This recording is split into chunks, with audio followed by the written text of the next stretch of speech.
നമസ്കാരം. തെക്ക് വടക്കിലേക്ക് വീണ്ടും സ്വാഗതം. ഞാൻ വി കെ ചെറിയൻ, ഡൽഹിയിൽ നിന്നും. എൻ്റെ സീനിയർ സുഹൃത്ത് ശ്രീ മാധവൻകുട്ടി കൊച്ചിയിൽ നിന്നും. ഞങ്ങൾ ഇന്ന് ചർച്ച ചെയ്യുന്നത് സ്ത്രീകളെ നമ്മളുടെ തിരഞ്ഞെടുപ്പും നമ്മളുടെ രാഷ്ട്രീയക്കാരും നമ്മുടെ സമൂഹവും എങ്ങനെ നോക്കിക്കാണുന്നു ഈ ജനാധിപത്യ പ്രോസസ്സിൽ. ഇത് പറയാൻ കാരണം കായംകുളത്തെ എം എൽ എ പറ്റി അവിടുത്തെ ഒരു മുസ്ലിം ലീഗിന്റെ ലീഡർ പറഞ്ഞ ചില വാചകങ്ങൾ എനിക്ക് തോന്നുന്നു വളരെ സീരിയസ് ആയിട്ടുള്ള പൊതുസമൂഹം ഡിബേറ്റ് ചെയ്യേണ്ട ഒരു ഇഷ്യൂ തന്നെയാണ് അത് വളരെ ഇന്നസെന്റ് ആയിട്ട് തോന്നുമെങ്കിലും പക്ഷേ അതിന്റെ പുറകിലുള്ള മനോഭാവമാണ് നമ്മളെ തിരിച്ചറിയുന്നത്. അതായത് പ്രബുദ്ധ കേരളം എന്ന് പറയുന്നത് അതിന് അപമാനകരമായ ഒരു സ്റ്റേറ്റ്മെന്റ് ആണ്. മുസ്ലിം ലീഗ് നല്ല കാര്യമാണ് ചെയ്തത്, ഉടനെ തന്നെ അദ്ദേഹത്തെ സസ്പെൻഡ് ചെയ്യുകയും ഒക്കെ ചെയ്തു. കോൺഗ്രസിന്റെ സ്ഥാനാർത്ഥി ലിജു അപ്പോളജൈസ് ചെയ്തു, അതൊക്കെ നല്ലതാണ്. പക്ഷേ പൊതുവെ മലയാളി മട്രിലീനിയൽ സൊസൈറ്റി എന്ന് വരെ വിശേഷിപ്പിക്കുന്ന മലയാളി സൊസൈറ്റി എന്താണ് നമ്മളുടെ സ്ത്രീകളെ, അതായത് പല റിപ്പോർട്ടുകളുണ്ട് എൻ്റെ മുമ്പിൽ. ഹിന്ദുവിൻ്റെ റിപ്പോർട്ട് പറയുന്നത് 457 സ്ഥാനാർത്ഥികളിൽ വെറും 54 സ്ത്രീകൾ മാത്രമാണ് ഉള്ളത് എല്ലാ പാർട്ടികളിലും. ഏറ്റവും കൂടുതലുള്ളത് LDF-നാണ്. ശരിയാണ്, സമ്മതിക്കുന്നു. 10% ഉള്ളത്. അതായത് വേറെ റിപ്പോർട്ട് പറയുന്നത് 1,90,00,000 വോട്ടേഴ്സ് സ്ത്രീകളാണ് കേരളത്തിൽ. അത് 2.7 crore 1,90,00,000 പേര്. അവർക്ക് 10% നമ്മൾ കൊടുത്താൽ മതിയോ എന്നുള്ള ചോദ്യമുണ്ട്. പിന്നെ മാത്രമല്ല, എനിക്ക് ഈ സ്ത്രീകളുടെ കാര്യം വരുമ്പോഴുള്ള പൊളിറ്റിക്കൽ ഹിപ്പോക്രസീസ് വളരെ ഇതാണ്.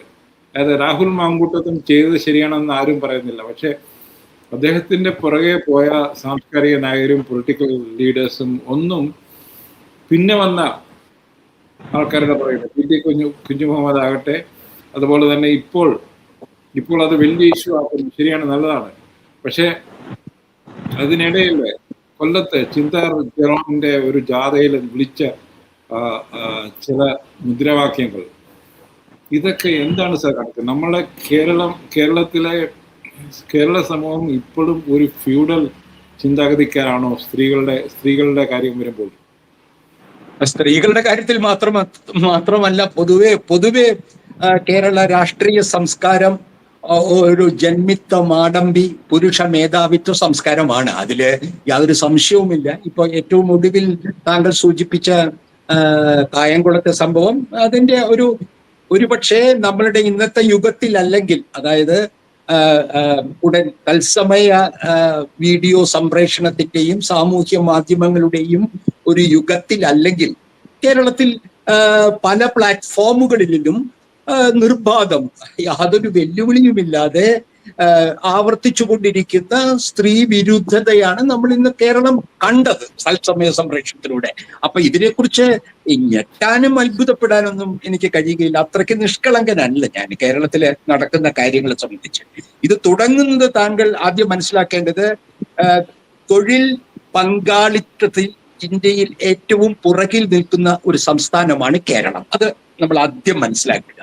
നാം വലിയ വീമ്പ് പറയുമ്പോഴും കേരളത്തിന്റെ സാമൂഹിക ഇൻഡെക്സുകളെ പറ്റിയൊക്കെ സംസാരിക്കുമ്പോഴും ഒരു കാര്യം എല്ലാവരും സമ്മതിക്കുന്ന കാര്യമാണ്, തൊഴിൽ പങ്കാളിത്തത്തിന്റെ കാര്യത്തിൽ പിന്നോക്കമാണ്. അതെങ്ങനെ വരുന്നു? അത് ഈ പറയുന്ന പോലെയുള്ള ഫ്യൂഡൽ, ഇനിയും അവശിഷ്ട ഫ്യൂഡൽ സാമ്പത്തിക വ്യവസ്ഥയുടെ ഭാഗം.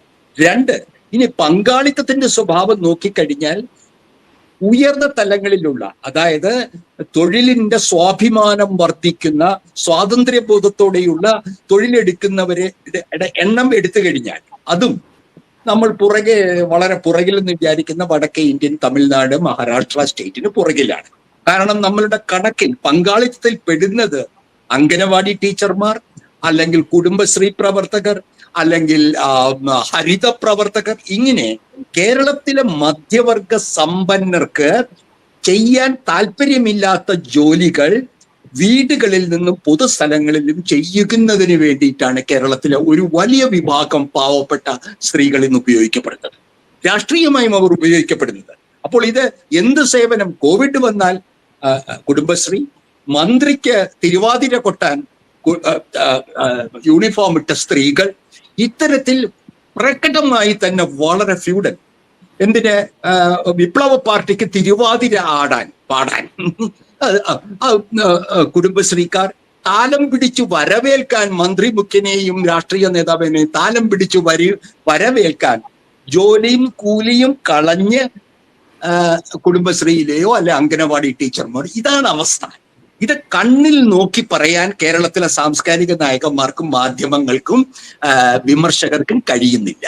ഇത് വലിയ വലിയ ഔദാര്യം പോലെ നമ്മളുടെ 64,000 തീരെ പാവപ്പെട്ടവരെ ഒഴിവാക്കി എന്ന് പറഞ്ഞ് നമ്മൾ ഇന്ത്യയിൽ ലോകത്തിനോട് മുമ്പിൽ പറയുമ്പോൾ, ഇവിടെ അന്തസ്സായി സ്ത്രീയുടെ ജോലി ചെയ്യാൻ, സ്ത്രീ വിദ്യാഭ്യാസത്തിനനുസരിച്ചുള്ള അവർക്കുള്ള ഉദ്യോഗങ്ങൾ ലഭിക്കാൻ, പുരുഷനിൽ ആശ്രിതമല്ലാതെ നിൽക്കാൻ, എന്തിനെ നമ്മളുടെ വിമൻസ് റിസർവേഷന്റെ ഭാഗമായി സ്ത്രീ പ്രാതിനിധ്യം ഉയർത്തിയിട്ടു. നമ്മുടെ ജില്ലാ തലത്തിലും നമ്മുടെ പഞ്ചായത്ത് ബ്ലോക്ക് തലത്തിലും നിർബന്ധമായ റിസർവേഷൻ നമ്മൾ ഉടുപ്പിയതിന്റെ ഭാഗമായിട്ടാണ് ഇന്ന് അവിടെ സ്ത്രീകൾ എത്തിയിരിക്കുന്നത്. മറക്കണ്ട, അത് നിയമപരമായ ഒരു നിർബന്ധം കൊണ്ടാണ് പുരുഷ മേധാവികൾ അത് അനുവദിച്ചത്. എങ്കിൽ ഒരു കാര്യം കൂടി താങ്കൾ ഇതിൽ മനസ്സിലാക്കേണ്ടതുണ്ട്. ഉയർന്ന തലങ്ങളിലുള്ള ജോലി സമരമില്ല. കേരളത്തിലെ പുകൾപെറ്റ നഴ്സന്മാരുടെ സമരം നടന്നുകൊണ്ടിരിക്കുകയാണ്, അല്ലെ? ലോകം മുഴുവൻ. ഇപ്പൊ രാഹുൽ ഗാന്ധി ഇന്ന് സോണിയാഗാന്ധിയെ നോക്കിയതിന് കേരളത്തിലെ നഴ്സുമാരെ കുറിച്ച് പറഞ്ഞു. കേരളത്തിൽ ഒരു പക്ഷേ നഴ്സുമാരുടെ ഏറ്റവും വലിയ സാന്ദ്രതയുള്ള കേരളമാണ്. എന്നിട്ട് അവർ തെരുവിൽ അലയുകയായിരുന്നു ഇല്ലേ? എന്താണ് സംഭവിച്ചത്? എന്തിനാണ് ഇത് ചെയ്തത്? അപ്പോൾ ഞാൻ ആശാ വർക്കേഴ്സ് നിൽക്കു ചെറിയാൻ ഒരു പൂർണ്ണ ചിത്രം കൊടുക്കട്ടെ. നമ്മൾ വെറും ഒരു എന്താ പറയണ്ട, ഒരു പീക്ക് അവർ അല്ലല്ലോ. ആളുകൾക്ക് മനസ്സിലാവട്ടെ, പൂർണ്ണ ചിത്രം മനസ്സിലാവട്ടെ, ചരിത്രം അറിയട്ടെ. ഈ നമ്മൾ സ്ത്രീയെ സംസാരിക്കാൻ തുടങ്ങുമ്പോൾ പൂർണ്ണ ചിത്രം നമുക്ക് കൊടുക്കണം. എങ്ങനെയാണ് ആശാ വർക്കേഴ്സ് തെരുവിൽ നിന്നത്? എന്തുകൊണ്ട് തെരഞ്ഞെടുപ്പിന്റെ തലേന്ന് അവർക്ക് ഒരു 1000 രൂപക്ക് തെരഞ്ഞെടുപ്പ് വരെ കാത്തിരിക്കേണ്ടി വന്നു 1000 രൂപ കിട്ടാനായിട്ട്? അപ്പൊ ഇതാണ് സ്ത്രീയുടെ അവസ്ഥ. പിന്നെ സ്ത്രീക്ക് എതിരെയുള്ള ലൈംഗിക അപമാനത്തിന്റെ കേസുകൾ, ഹേമ കമ്മീഷൻ എന്ന സിനിമയെ പോലെ വരേണ്യമായിട്ടുള്ള കൊമേഴ്സ്യൽ, അത് എന്തുകൊണ്ട് ഇതുവരെയായും നടപ്പാക്കിയിട്ടില്ല? ഇതൊക്കെ ചോദിക്കേണ്ട ചോദ്യങ്ങളാണ്. ഇതെല്ലാം നടന്നു കഴിഞ്ഞിട്ടും, ഹേമ കമ്മീഷൻ വന്നു കഴിഞ്ഞിട്ടും അവിടെ നിന്ന് പരാതികൾ ഉണ്ടാവുന്ന എന്താണ്? തീർച്ചയായിട്ടും കേരളത്തിലെ വനിതകൾക്ക് നേരിടുന്ന പീഡനം തുറന്നു പറയാൻ കഴിയുന്നവരുടെ എണ്ണം വളരെ വലുതാണ്. ഒരു ബീഹാർ ഗ്രാമത്തിലെയോ അല്ലെങ്കിൽ ആന്ധ്ര ഗ്രാമത്തിലെ പോലെ തീർച്ചയായിട്ടും അതുകൊണ്ട് ഇത് പുറത്ത് കാണും. പക്ഷെ നമുക്കത് തടയാൻ കഴിയുന്നില്ല. അതിന്റെ ഏറ്റവും ഒടുവിലത്തെ ഉദാഹരണമാണ് താങ്കൾ പറഞ്ഞ തെരഞ്ഞെടുപ്പിലെ സ്ത്രീകളുടെ പ്രാതിനിധ്യ കുറവ്. പറഞ്ഞോളൂ, ഞാനിത് മുഴുമിക്കാൻ ശ്രമിക്കണം. ഒരു ആശയത്തിന് ഒരു പൂർണ്ണത പറഞ്ഞോളൂ, ഇനി താങ്കൾ തുടർച്ച പറഞ്ഞോളൂ. കേരളത്തിലെ ആദ്യത്തെ IPS ഓഫീസറായ ശ്രീലേഖ ഇന്ന് BJPയുടെ കാൻഡിഡേറ്റാണ്. പക്ഷെ അവർ പറഞ്ഞ സംഗതി 2-3 ദിവസമായിട്ട് ഞാൻ ഓൺലൈനിൽ വായിച്ചു. അതായത് IPS ഓഫീസർ എന്ന നിലയിൽ ഒരു സ്ത്രീ, അവരെ പോലും അവരുടെ സർവീസിൽ തന്നെ അവർക്ക് സെക്ഷൽ ഹറാസ്മെന്റ് നേരിടേണ്ടി വന്നു. പല രീതിയിലുള്ള സെക്ഷൽ ഹറാസ്മെന്റ്. തീർച്ചയായിട്ടും ഞാനത് പറഞ്ഞില്ലെന്നേ ഉള്ളൂ. ഏത് തലത്തിലും താങ്കൾ എന്നെ ഓർമ്മിപ്പിക്കേണ്ട. ഞാനിവിടെ പത്രപ്രവർത്തനം നടത്തുന്നത് കൊണ്ടും എനിക്ക് കേരളത്തിലെ സിവിൽ സർവീസിലും IPSലും സ്ത്രീകൾ നേരിടുന്ന വിവേചനം നന്നായി അറിയുന്നതാണ്. ഇവിടെ കേരളത്തിലെ ആളുകൾക്ക് വേറൊരു പ്രശ്നമുണ്ട്. ഇങ്ങനെയുള്ള കേസുകളെങ്ങാനും കോടതിയിൽ വിട്ടാൽ അപ്പോൾ ചാടിത്തുള്ളും. ഇപ്പൊ നീലലോഹിതദാസ് ഒരു കേസിൽ നിന്ന് സുപ്രീം കോടതി വിട്ടു. അത് ഒരു IAS ഉദ്യോഗസ്ഥയെ, നളിനി നെറ്റോ എന്നുള്ള IAS ഉദ്യോഗസ്ഥയെ അപമാനിച്ചതിനായിരുന്നു. 10-20 കൊല്ലം കഴിയുമ്പോൾ രാഷ്ട്രീയ നേതാവിനെ ഒരു ഉന്നത കോടതി വിട്ടു. അപ്പോൾ അപമാനം പോയി, ബാക്കി പോയി. ഈ ഒരു മനുഷ്യന്റെ അപമാനത്തിന് കോടതി വിധിയാണോ അവസാന വാക്ക്? ചെറിയാൻ നിങ്ങളുടെ കുടുംബത്തിലെ ഒരു സ്ത്രീക്ക് ഒരു കേസ് കൊടുത്ത് നിങ്ങളുടെ അപമാനത്തിൽ നിന്ന് മോചനം കിട്ടുമെന്ന് വിചാരിക്കുന്ന മൗഢ്യമാണോ കേരളത്തിലെ ബുദ്ധിജീവികൾക്ക്? ഇതാണ് അവസ്ഥ. താങ്കൾ പറഞ്ഞ ശ്രീലേഖയുടെയും ഏത് തലത്തിലും കേരളത്തിലെ സ്ത്രീകൾ നേരിടുന്ന ഏറ്റവും ഇപ്പൊ ബോസ് കൃഷ്ണമാചാരി, സാംസ്കാരിക ജിനാലയുടെ തലവൻ, കേരളത്തിന്റെ മാതൃക, സാംസ്കാരിക മാതൃക ലോകത്തിന് കാണിച്ചു കൊടുക്കുന്ന ആ ബിനാലയുടെ തലവൻ രാജിവെച്ചത് ലൈംഗിക ആരോപണം കൊണ്ടാണെന്ന് അറിയാൻ ഇന്നലത്തെ ഇന്ത്യൻ എക്സ്പ്രസിന്റെ ഒരു എക്സ്ക്ലൂസീവ് വാർത്ത മാസങ്ങൾക്ക് ശേഷം വേണ്ടി വന്നു. ഇതാണ് ഒരു ഫുൾ ബോഡി സ്കാൻ കേരളത്തിന്റെ സാംസ്കാരിക ജീവിതം. അത് സംബന്ധിച്ചുകൊണ്ട് പറയട്ടെ, താങ്കൾ ഇടയ്ക്ക് പറഞ്ഞല്ലോ സ്ത്രീപക്ഷക്കാരൊക്കെ ഇടതുപക്ഷക്കാരാണെന്ന് പറഞ്ഞു. അവരുടെ ഇടതുപക്ഷം ഒന്നും ഞാൻ പറഞ്ഞില്ല, വെറുതെ എന്റെ വായിൽ തിരികേണ്ട. അങ്ങനെ ഇടതുപക്ഷവും വലതുപക്ഷവും അല്ല, എല്ലാവരെയും ഉണ്ട്. താങ്കളുടെ രാഷ്ട്രീയ പക്ഷപാതിത്വത്തിൽ എന്റെ വായിൽ തിരികരുത് ദയവായി. ഇടതുപക്ഷത്തിന്റെ വിമർശനമല്ല ഇതിന്റെ. പക്ഷേ ഞാൻ പറയുന്ന അവരെ ആ സ്ത്രീപക്ഷക്കാരെന്ന് പറയുന്നവരെ എവിടെ പോയി എന്നുള്ളൊരു ചോദ്യമാണ് ഇവിടെ. അവരാരും ഇങ്ങനെയുള്ള സംഘടന പാർട്ടിസാൻ അല്ലാതെ ഇടപെടുന്നത് വളരെ ചുരുക്കമാണ്. നമ്മൾ കണ്ടതാണ് PT മുഹമ്മദ് കുഞ്ഞിന്റെ കാര്യം. ഇപ്പോൾ മാങ്കൂട്ടം കോൺഗ്രസ് യുവ നേതാവ് ഇടപെട്ടല്ലോ, ഇപ്പോഴും ഇടപെട്ടുകൊണ്ടിരിക്കുകയാണ്. ഞാൻ ഒന്നുകൂടി പറഞ്ഞോട്ടെ, പ്രതിഭ ഇന്നലെ കരയുന്നത് കണ്ടു. അവർ ഞാൻ അറിയുന്നിടത്തോളം അവരൊരു സിംഗിൾ മദറാണ്.